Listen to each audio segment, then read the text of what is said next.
Sir, अगर हम इस पूरे सरकार के फ़ोकस पर ध्यान देते हैं, तो कितनी बड़ी अपॉर्च्युनिटी होगी गेल के हिसाब से अगर हम नेचुरल गैस की बात करें तो? इंडियन एनर्जी वीक एक ऐसा प्लेटफॉर्म है और ये इसका चौथा एडिशन है जो कि दिनों दिन बहुत तेज़ी से बढ़ रहा है। इस प्लेटफॉर्म पर हमें बहुत सारे vendors, suppliers, foreign leaders, consultants, ministerials panels सभी का यहाँ आगमन होता है। बहुत सारे पार्टिसिपेंट्स होते हैं, तो एक प्लेटफॉर्म है जिस पर हमें अपने व्यूज़ एक्सचेंज करने का मौका मिलता है, बिज़नेस बढ़ाने का मौका मिलता है। तो सबसे पहले तो ये एक अपॉर्चुनिटी है जिसको हम निरंतर यूज़ करते हैं और इस मौके पर भी हमने इसको काफ़ी यूज़ किया है। इस दौरान हमने 2 एमओयू भी साइन किए। जैसा कि आप जानते हैं, हमारे पास 6 लॉन्ग टर्म एलएनजी चार्टरशिप है। तो इसमें एक हमने एक्सटेंशन का काम किया है, जो एमओएल के साथ में हमारा शिप हायर किया था हमने 5 साल, उसको हमने 2038 तक एक्सटेंड किया है। और एक नया शिप हम बनवाने जा रहे हैं के लाइन के साथ में, वो भी एक करार हमने यहाँ पर किया है, जो कि हमें 2027 के आसपास वो शिप डेवलप होगा। तो it's a overall it's a excellent opportunity to for the growth of gas business in the country. इस पर आप कितना कैपेक्स खर्च करेंगे?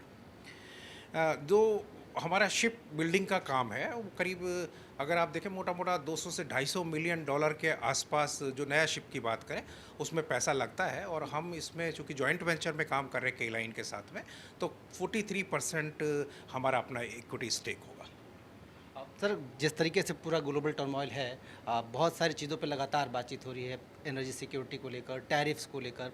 टैरिफ कितना प्रभावित कर रहा है आपको? देखिए, अगर गेल के लिहाज से देखें तो इतना हमें कोई ख़ास टैरिफ का इम्पैक्ट नहीं आता है, जो नए जो सिनेरियोज़ डेवलप हुए हैं। और इससे ज़्यादा जो हमें इम्पैक्ट कर रहा है टर्मोइल से, वो है एलएनजी प्राइसेस।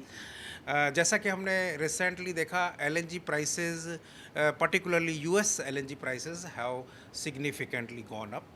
तो हमारा अपना एक पोर्टफोलियो है, तो उसकी प्राइस अप होने से यहाँ पर एक डिलीवर्ड प्राइस महंगी होती है। तो वो एक इम्पैक्ट नेगेटिवली थोड़ा करता है कंज्यूमर सेंटीमेंट के लिहाज से।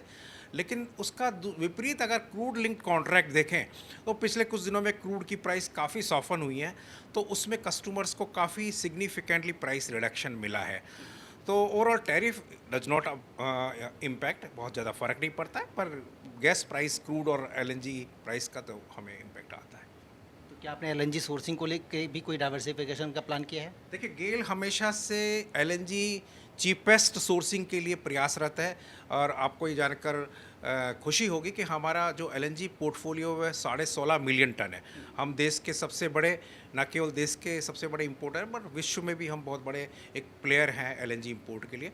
जब भी हम एलएनजी सोर्स करते हैं तो हमारा ध्यान ये होता है कि हम एलएनजी चीपेस्ट प्राइस पर सोर्स करें, जिससे कि हमारे जो कस्टमर्स हैं उनको हम चीपेस्ट गैस उपलब्ध करा सकें। उसके अलावा हम और एक दो बातों का ध्यान रखते हैं कि डाइवर्सिफाइड सोर्स हो और उसके साथ में इंडेक्स भी डाइवर्सिफाइड हो, जिससे कि एक किसी भी इंडेक्स को अगर दूसरी दिशा में या विपरीत दिशा में चलता है, तो दूसरा एक अलग इंडेक्स है वो एक दूसरी दिशा में चलता है, तो एक बैलेंसिंग पोर्टफोलियो में बना रहे और हम मैक्सिमम अपने कस्टमर्स को सस्ता से सस्ता गैस उपलब्ध करा पाएँ। तो आज का पोर्टफोलियो हमारा 16.5 मिलियन टन है और हम इस पोर्टफोलियो को निरंतर बढ़ा रहे हैं और हमारा कम से कम इस पोर्टफोलियो को 5 से 7 मिलियन टन बढ़ाने का इरादा है 2030 तक, जिससे कि जो हमारा एक स्टेटेड विजन है गवर्नमेंट का कि हमारे को गैस का शेयर एनर्जी बास्केट में 5 से करंट 6 से 15% करना है, तो उसमें हम पूरी तरह प्रयासरत हैं। सर, गैस रिलेटेड इंफ्रास्ट्रक्चर और ये जो सोर्सिंग है, इन दोनों के लिए एग्जैक्टली आपने कितना कैपेक्स रखा हुआ है? देखिए, हम इसमें भी बताना चाहते हैं कि हम कंट्री की सबसे बड़ी पाइपलाइन कंपनी है। लगभग 70% इंफ्रास्ट्रक्चर हमें बिलोंग करता है। और इस साल हमारा जो नेटवर्क है 19,000 किलोमीटर ऑपरेशनल नेटवर्क हो गया, जो देश के 25,000 किलोमीटर में एक सब्सटेंशियल पार्ट है। और हर साल हम पाइपलाइन पे करीब 4 से 5,000 करोड़ रुपए का पाइपलाइन पे ही खर्चा करते हैं। टोटल हमारा जो कैपिटल एक्सपेंडिचर 10 से 11,000 करोड़ होता है और आने वाले 2-3 सालों में जो करंटली अप्रूव्ड प्रोजेक्ट है उसके हिसाब से 10 से 11,000 करोड़ रुपए का हम कैपिटल एक्सपेंडिचर करेंगे। और उसमें से करीब 40%, 45% हम पाइपलाइन पे खर्चा करते हैं। पीएनजीआरबी ने हाल ही में कई सारे रिफॉर्म्स इसको लेकर शुरू किए हैं। ये रिफॉर्म्स कैसे देश में जो गैस रिलेटेड इंफ्रास्ट्रक्चर या फिर गैस को आगे ले जाने में काम आएगा और सिर्फ इसके अलावा भी और कुछ ऐसे रिफॉर्म्स हैं जो कि आपको लगता है कि अगर ऐसे होते हैं तो बेहतर हो जाएगा या जल्दी अटेंड कर सकते हैं हम?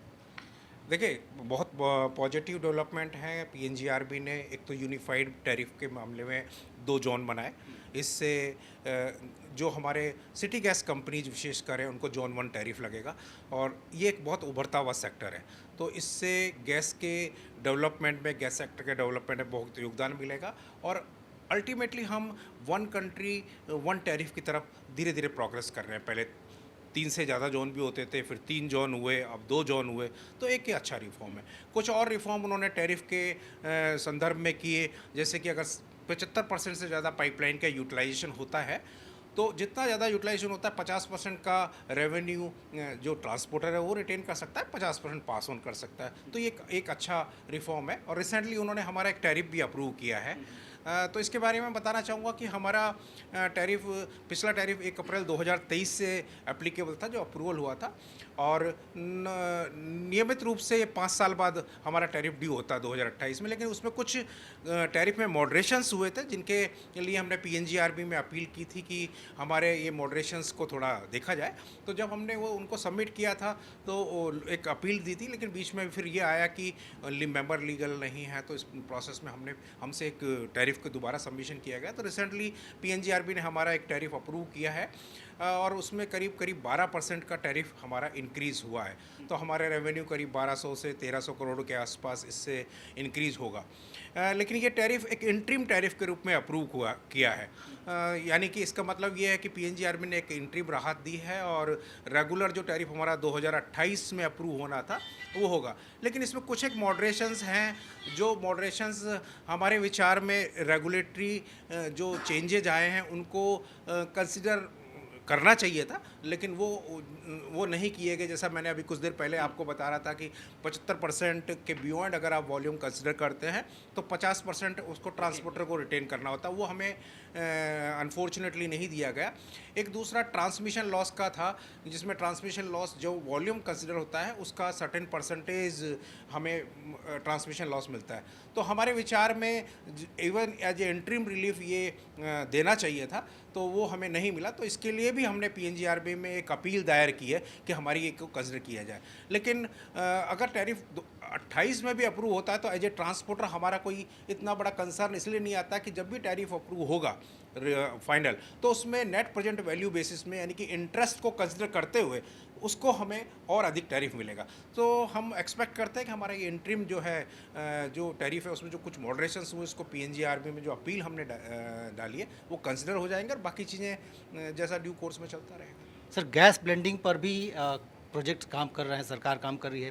गैस ब्लेंडिंग का जो मिक्स है उसको कैसे बढ़ाना है और वो कितनी बड़ी अपॉर्चुनिटी है अगर हम ब्लेंडिंग के हिसाब से करें तो? देखिए, ब्लेंडिंग अगर देखें तो एक तो है कि हम कंप्रेस्ड जो हम बायोगैस बना रहे हैं, तो उसके लिए तो हम सरकार भी निरंतर प्रयासरत है। हम भी अपने यहाँ लगे हुए हैं, करीब 26 हम बायोगैस के स्टेशंस या प्लांट डालने वाले हैं। उसमें से कुछ हमने ऑलरेडी डाल लिए हैं, 6-7 जगह हमने जगह भी एक्वायर कर लिए।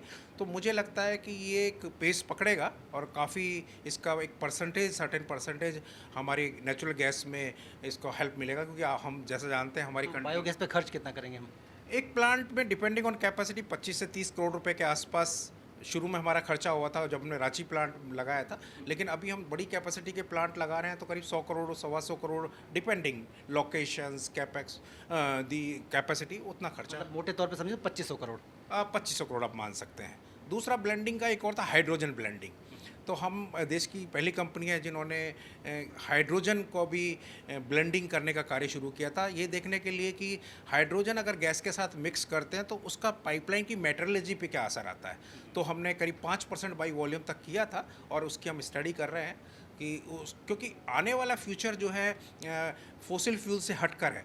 तो हम एज ए गैस कंपनी हम बिल्कुल कंप्लेसेंट नहीं है, जबकि हम जानते हैं कि गैस एक अच्छा फ्यूल है, ट्रांजिशन फ्यूल है, आने वाले 25-30 साल तक गैस में कोई चैलेंज नहीं है।